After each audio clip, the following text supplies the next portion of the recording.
Cinema যদি করতে হয় শাকিব খানের সাথে ডেফিনেটলি করব, কারণ আমি সবসময় সেটাই বলি এবং সেটাই আসলেই চাই।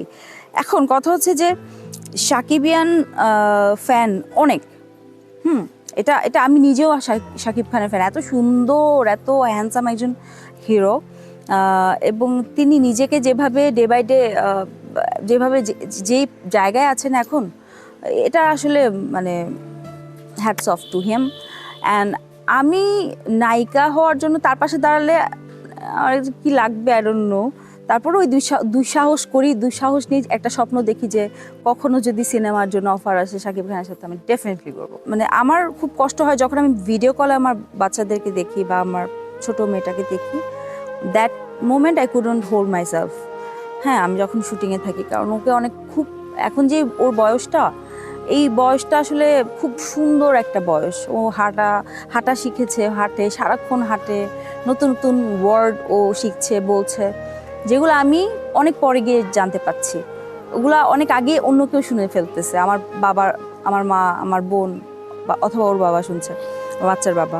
তো আমি সেগুলো মিস করে যাচ্ছি মা হিসেবে। তো আমি যখন ওটা ফিল করি আমার খুব খারাপ লাগে। ইমিডিয়েটলি আমার মনে হয় যে এই সময়টা তো আর পাবো না, তাই না? বাচ্চারা তো বড় হয়ে যায়।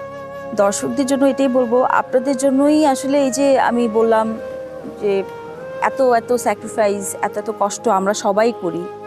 আমরা নাটকে যারা কাজ করি সবাই অনেক কষ্ট করি। দিন নাই, রাত নাই, বৃষ্টি নাই, ঝড় নাই, শীত নাই, গরম নাই, সব যে কোনো ওয়েদারে আমরা নিজেদেরকে জাস্ট মানে ওভাবে করে অ্যাডজাস্ট করে কাজ করে যাচ্ছি আপনাদের জন্য, আপনাদের বিনোদনের জন্য। আমি চাই আপনারা আমাদের কাজগুলো দেখেন অথবা না দেখেন। কতিপয় কিছু সংখ্যক দর্শকদের জন্য বলবো যে আপনারা যখন আমি কমেন্ট পড়ি, কিছু কমেন্ট আমার দেখে খুব খারাপ লাগে যে এই ধরনের শব্দের প্রয়োগ না করাটা মনে হয় ভালো। কারণ দিন শেষে আমরাও অভিনেতা অভিনেত্রী হলেও আমাদেরও ফ্যামিলি আছে, আমাদের ঘরে আমাদের মা আছে, বাবা আছে, বাচ্চারা আছে।